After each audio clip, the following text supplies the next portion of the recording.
against him. So in other words, the communications could not be free and unguarded. And the machinations of that definitional game were underhand.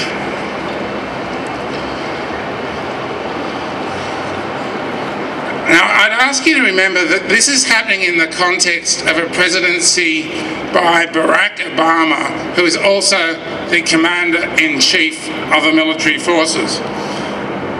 And it was Barack Obama who in 2008 called for support for whistleblowers, saying that they are part of a healthy democracy and must be protected against reprisal. Now, I ask you to consider whether or not this treatment of Bradley Manning is punitive and a reprisal. I would suggest to you that it is, and I would suggest that any initiatives in relation to Bradley Manning fairly target the President himself.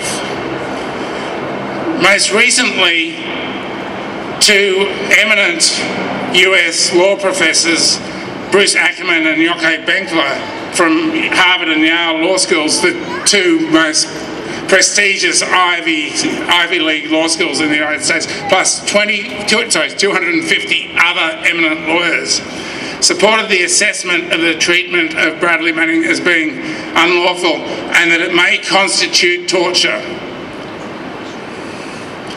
And I'll end on this note.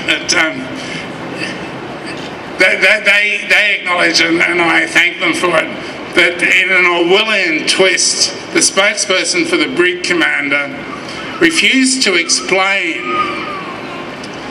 the forced nudity of Bradley Manning because disclosure of those details would violate Bradley Manning's privacy.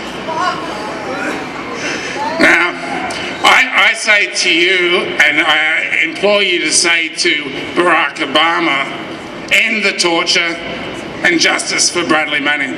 Thank you.